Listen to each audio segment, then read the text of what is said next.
Hi, this is a video from the Department of Learning in Engineering Sciences at KTH, Royal Institute of Technology, in response to the COVID-19 pandemic.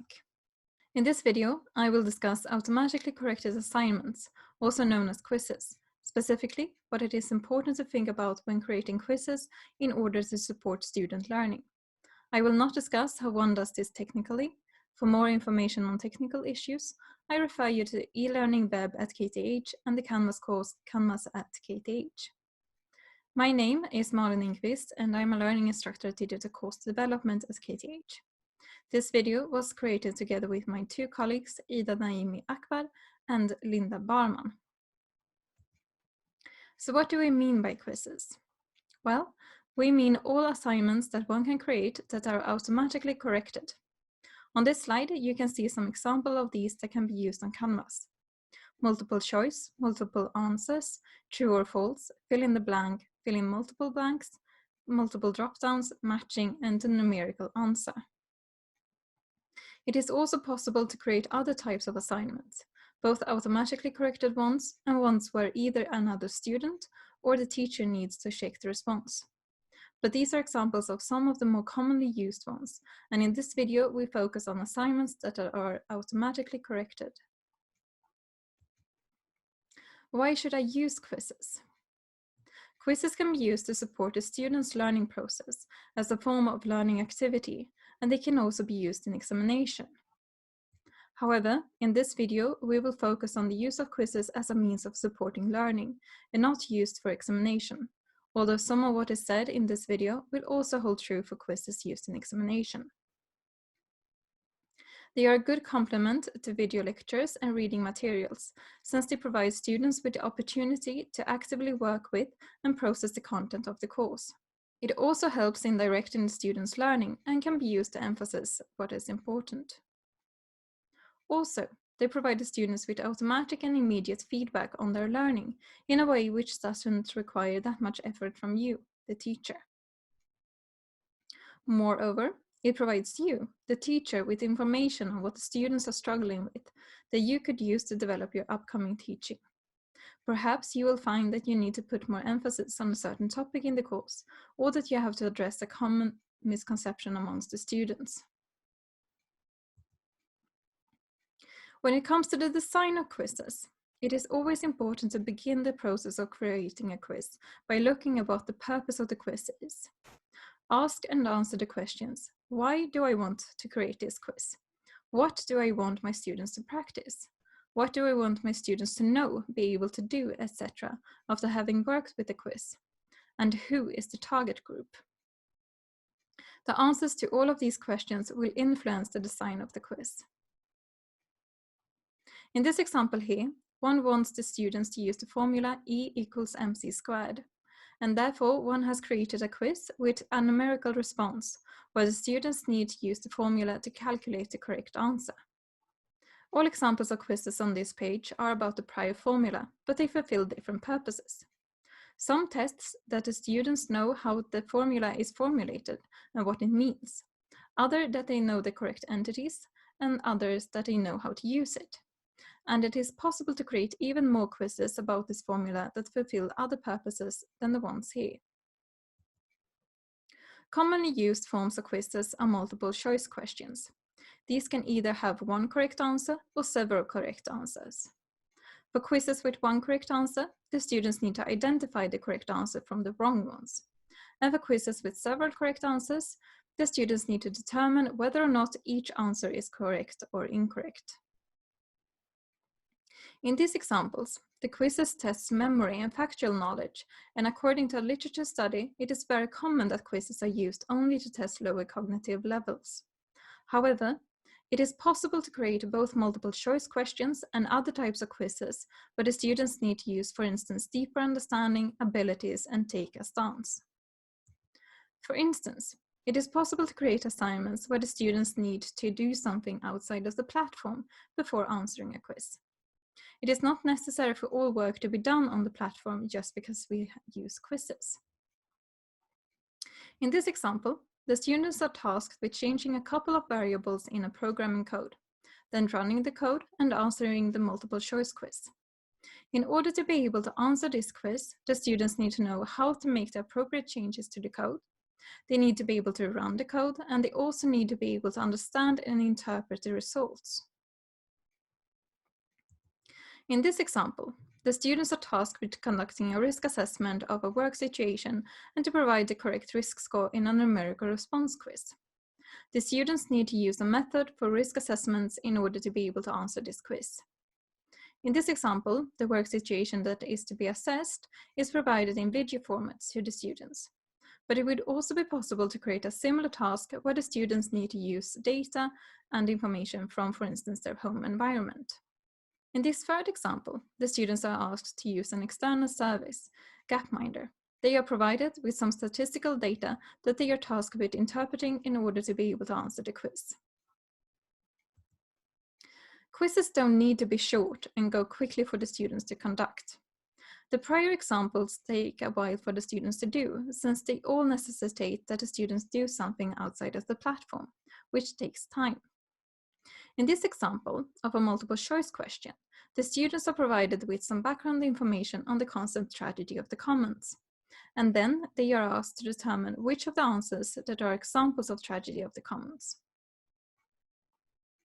Since one wanted to test that the students had really understood the concept by them using it to describe different scenarios, it was important to provide enough information in each scenario for the students to be able to determine if the scenarios were indeed examples of tragedy of the commons or not, and hence the answers needed to be a bit longer. The important thing is, as said before, to always start with the purpose of the quiz and to design it in a way which satisfies that purpose. There exist a few myths about quizzes. As we have previously discussed, it is not necessary for quizzes or their answers to be short.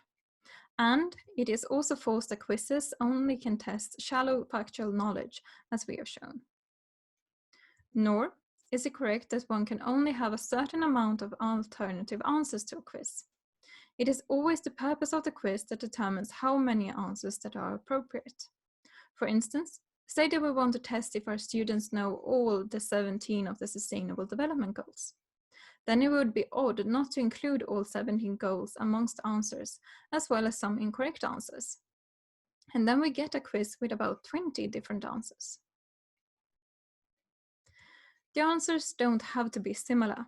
The important thing is that all answers are plausible and that none stand out, especially not the correct answer. But as long as that is satisfied, it is possible for the answers to be completely different. Also, all quizzes in a part of a course or in the whole course don't have to be similar. It is good to provide a variation of different kinds of quizzes. Now for some practical tips. As mentioned before, it is good with a variation, and this holds true both when it comes to using different forms of quizzes and in varying between providing video lectures, quizzes, discussions, and other learning activities. A variation of learning activities ensure that the students are able to work with and process the content of the course in different ways, and provides the opportunity for developing different kinds of knowledge, memorization, understanding abilities, and the capability to take a stance in accordance to the course's intended learning outcomes. Limit the number of attempts the students have in answering a quiz if you want to ensure that they don't guess, but ensure that they have more than one attempt so that it is possible for the students to make mistakes and to learn from these. Think about when it is appropriate to use quizzes and not. In some instances, it might serve the purpose of the activity better to create a peer-graded assignment or to encourage a specific discussion, for instance. It is important to ensure that the quizzes correspond to what will be graded. Students will see the quizzes as a guide of what is important to learn in the course, and therefore it is important that the quizzes are similar to what the students will later be examined on.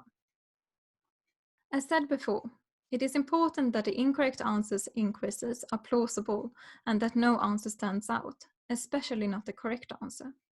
Humans are really good at discovering patterns and seeing what stands out, and that makes it very easy for students to guess what the correct answer is. Here, we have created 3 different examples of the same quiz in which the students shall conduct a calculation. In the first example, the 2 incorrect answers are not plausible. The answer couldn't contain a decimal, and it could absolutely not become as large as 55,238. In the second version, the answers are quite similar, but the answers 1 and 100 aren't that plausible either, and above all, they are not answers that one would typically get if one makes a mistake when making the calculation. In the third version, all 3 incorrect answers are based on commonly made mistakes when one does this calculation. Therefore, all answers are plausible, and it is also probable that the students would get one of the incorrect answers if not making a correct calculation. It can be both time-consuming and difficult to come up with good and plausible incorrect answers to quizzes. But a good tip is that you look back at what errors your prior students have made and use these to create your incorrect answers. Since the purpose of the assignments is to support students in their learning, it is only good that the incorrect answers are based on common mistakes and misconceptions, because then it is possible to address these, and the students will learn a lot from this.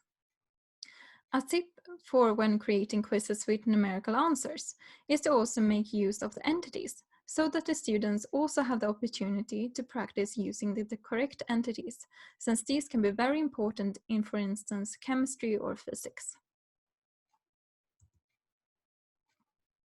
Good feedback can also take time and be difficult to create, but the students get feedback just by seeing whether or not they have answered a question correctly. Feedback in the form of "you are wrong" is not especially fruitful, since this is automatically signaled by the platform. Therefore, it is better to spend more time on creating some really good feedback to the quizzes where you think it will make a lot of difference, than to provide some feedback on everything. However, creating incorrect answers based on common mistakes and misconceptions does make it easier to create good feedback, since you already know what mistakes or misconceptions has led to the answer, which you can then use when creating the feedback. For instance, in this example, the feedback provided gives information of what order of operation the students have used incorrectly. In this example, the feedback provides information on what the students could read more about. This is also a good way of providing the students with feedback, since the purpose of the feedback is to provide the students with information that helps them in their future studies. To summarize, we have discussed that quizzes can be used to activate the students and to facilitate their learning. That they also provide you, the teacher, with the opportunity to get information on what the students are struggling with. And that the purpose of the quiz influences how it is designed. We know that quizzes can be used to enable students to work with and process the content of the course on higher cognitive levels. And it is not necessary for everything to happen on the platform. The students can do things separate from the platform and then provide their answers to the quizzes on the platform. Think carefully about how you create the incorrect answers to ensure that it isn't obvious to the students what the correct answer is.